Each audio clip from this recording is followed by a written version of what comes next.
Hey guys, I'm Evan Thorpe. This is Michelle Martinelli, and this is For the Win's College Football Breakdown. And Michelle, we have our 4 teams selected. Finally. The College Football Committee went with Notre Dame, Clemson, Oklahoma, and Alabama. And Michelle, did they get it right? Yes, absolutely. I think you went into conference championship weekend knowing pretty much who the first 3 teams were going to be in Alabama, Clemson, and Notre Dame. And that 4th spot was the only one that was really up for grabs. I thought that Oklahoma the whole time deserved the edge over Ohio State even going into this weekend, and the fact that they both won, I think they made the right call on this one. Yeah, so Notre Dame didn't have to play, so they were just watching and waiting. Clemson destroyed Pitt 42-10. Oklahoma came back from behind late versus Texas and beat them 39-27. And the team that we thought ruined college football, Alabama, got their first true test against Georgia with their backup quarterback coming in to win the game. No, we're not talking about the national championship, but the SEC championship basically was the replay of that game. And if you're Alabama, how do you feel playing such a close game against probably the best opponent they've played all year? Well, I think this whole season, we've sort of been previewing the matchups, and you look and ask, is this team finally going to test Alabama? No, maybe this team will finally test Alabama. And we've literally been waiting the whole season to see someone actually give Alabama a run for its money.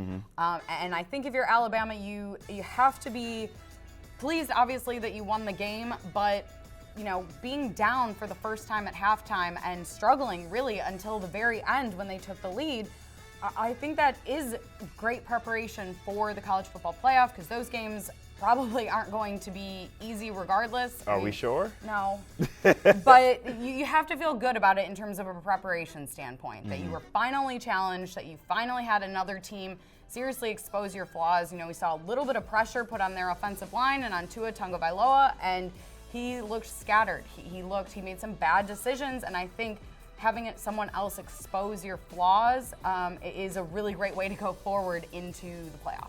Yeah, especially with Oklahoma having weeks to prepare. If you're the 3 other teams, do you have confidence that this Alabama team could be beaten by looking at that Georgia film and knowing that their starting quarterback will be somewhat compromised if he comes back and plays? Well, teams always tell themselves, anyone can beat anyone on any given day, and that's fine, but it's not always true statistically.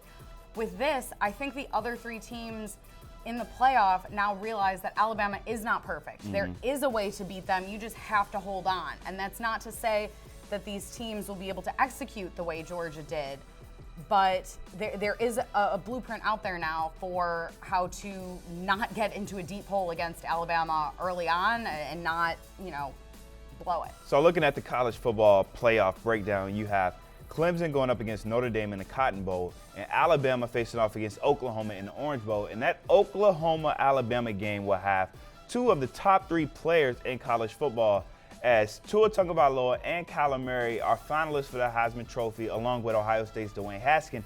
And I think if you were to ask us a couple weeks ago, this was Tua's trophy to lose. And as of late, somebody else has taken the mantle as a favorite for the Heisman Trophy. Absolutely.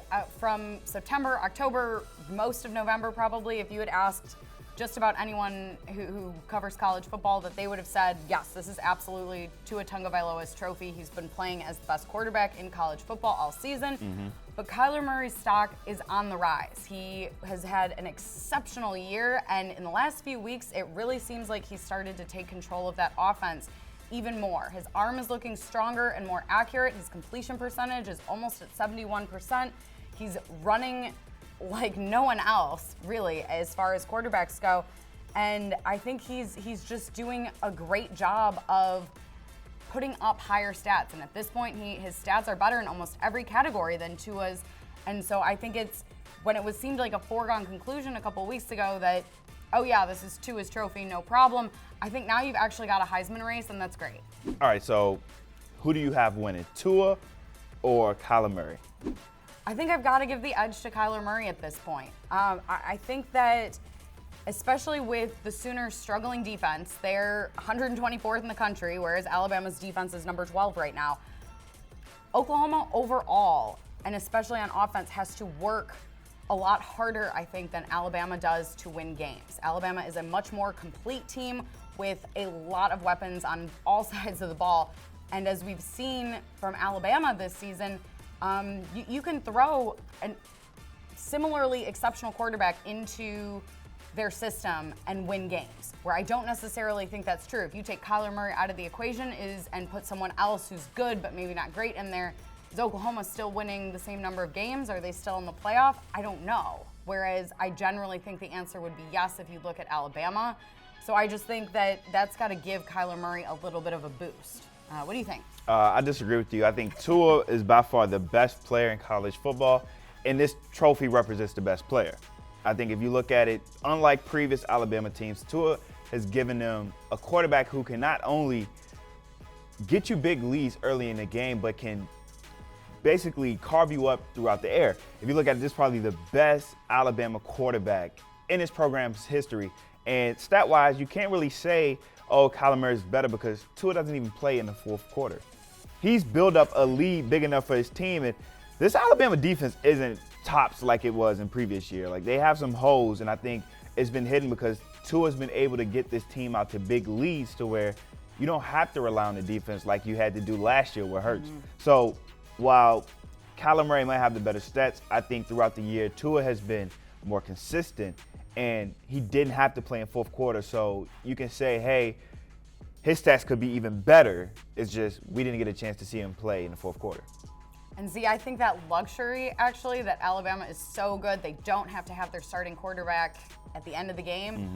I think that's something that just goes toward a slight advantage for Kyler Murray in that sense, because Oklahoma did absolutely need him to not just be playing, but play at his best for a lot of these games down to the wire. So I don't know. I think that might give Murray an edge because Tua hasn't had to play in every fourth quarter. Well, we will see Saturday as the Heisman candidate will be selected. But for Michelle Martinelli, I'm Evan Thorpe. Thank you guys for watching, and tune in next week.